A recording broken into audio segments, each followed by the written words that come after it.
गपोड़ी बहू। उमा जी की बहू पिंकी को गप्पे मारने की बहुत आदत थी। वो जब भी किसी के बारे में बातें करती तो बड़े बड़े गप्पे फेंका करती। आसपास के सब लोगों को पता था कि पिंकी बहुत बड़ी गपोड़ी बाज है। लोग उसकी बात पर विश्वास नहीं किया करते थे, लेकिन हाँ, उसकी बातें सुन सुनकर हंसते बहुत थे। अरे बहू, पड़ोस वाली शर्मा जी है ना, उनकी बेटी का जन्मदिन है, तुम भी चली जाना। ठीक है मम्मी जी, ये तो बता दो गिफ्ट में लेकर क्या जाना है? अरे लेकर क्या जाना है, 250 का लिफाफा दे देना, बस काफी है। अरे मम्मी जी, अच्छा लगेगा क्या? पड़ोसी हैं हमारे, हमें कुछ बड़ा लेकर जाना चाहिए। अरे बहू, इतना काफी है। जानती हैं आप, मेरे मायके में जब पड़ोस में किसी की बर्थडे होती थी ना, तो मम्मी कुछ ना कुछ गोल्ड का ही देकर भेजती थी। पड़ोसी के बर्थडे में सोना? कैसी बातें करती हो। और नहीं तो क्या, आपकी तरह थोड़ी ना लिफाफा पकड़ा दिया। पिंकी शर्मा जी की बेटी के जन्मदिन में चली जाती है। अरे आज तो बड़ी सुंदर लग रही हो साड़ी में। जी मैं तो लहंगा पहनकर आने वाली थी, मम्मी जी नहीं मानी। अरे बेटा, बर्थडे पार्टी में तो साड़ी चल जाती है, मेरा मतलब कोई शादी थोड़ी ना है। कैसी बात कर रही हैं आप आंटी जी? मेरे मायके में तो छोटे छोटे फंक्शन भी हम लोग लहंगा बनवाते थे बुटीक से, डिजाइन करवा कर। चाहे पड़ोस में किसी का जन्मदिन हो, मेरी मम्मी हमेशा बुटीक से नया लहंगा डिजाइन करवाती थी। मैंने तो ऐसा कहीं नहीं देखा, ये तो तुमने आज बड़े कमाल की बात बताई।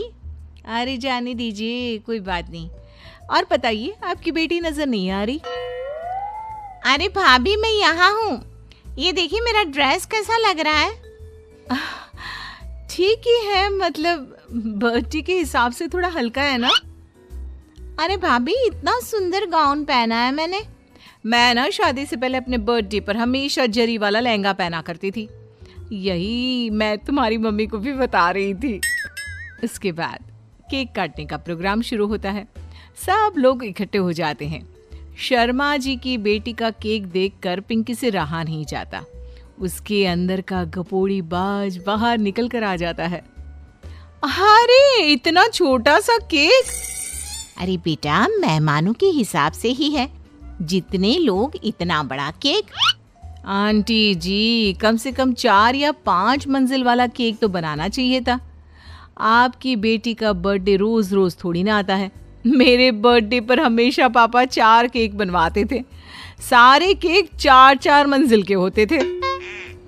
वहां पर सारे लोग उमा जी के मोहल्ले के ही थे और वो पिंकी के गप्पे मारने की आदत से अच्छी तरह वाकिफ थे, इसलिए सब लोग उसकी बात सुनकर हंसने लगे, लेकिन किसी ने पिंकी से कुछ नहीं कहा।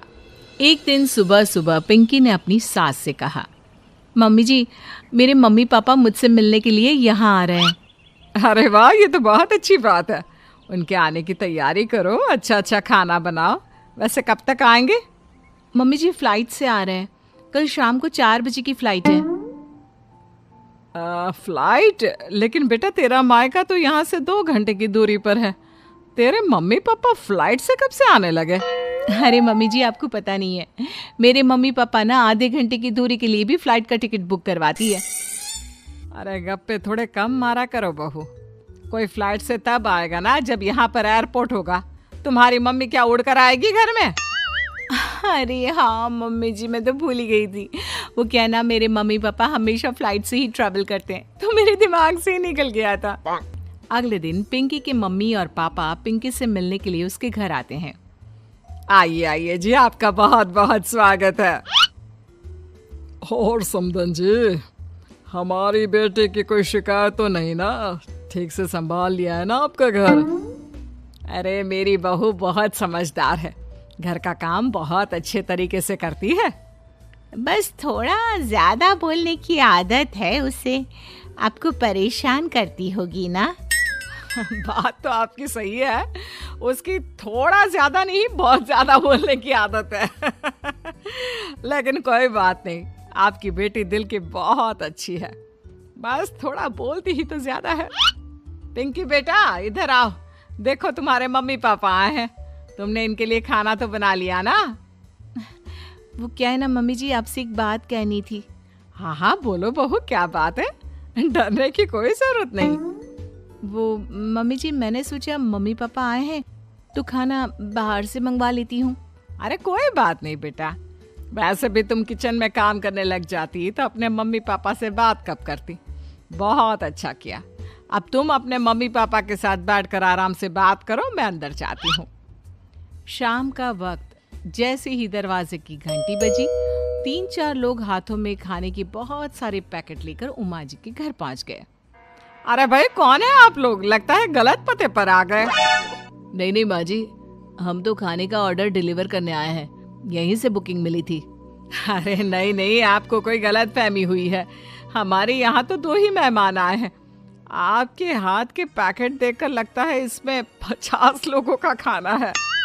माँ जी आपने सही समझा, खाना तो इसमें 50 लोगों का ही है, क्योंकि हमें ऑर्डर यहीं से 50 लोगों का मिला है। अरे लेकिन इतना सारा खाना, कहीं मेरी बहू ने अपनी गप मारने की आदत के चलते ऐसा तो नहीं कर दिया। ये खाना आप रख लीजिए और हमें हमारे पैसे दे दीजिए। अच्छा वैसे कितने का बिल बना है? ज्यादा नहीं, बस 10,000 दे दीजिए।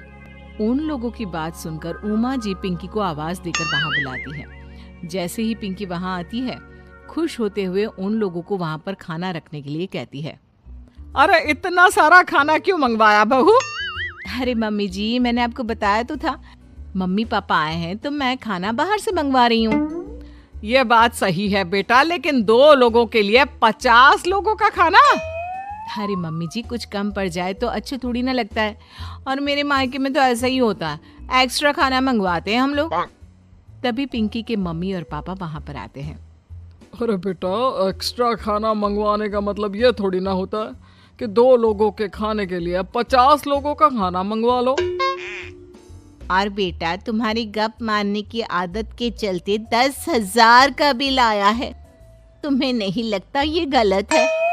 देखो बहू, बढ़ा चढ़ाकर बातें करना अपनी जगह, लेकिन इतनी बड़ी बड़ी फेंकना भी गलत है ना।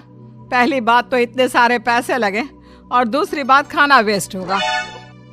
आप लोग ठीक कहते हैं, मैं आज के बाद अपनी इस आदत को कंट्रोल करने की कोशिश करूंगी और अब से गप थोड़ी कम मारा करूंगी। पिंकी की बात सुनकर सब लोग हंसने लगे।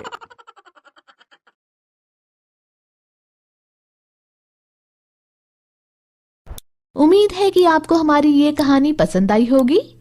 कृपया हमारे चैनल को सब्सक्राइब करें और सभी अपडेट्स के लिए बेल आइकन जरूर क्लिक करें। और हाँ, वीडियो लाइक और शेयर करना मत भूलिएगा। Bye bye.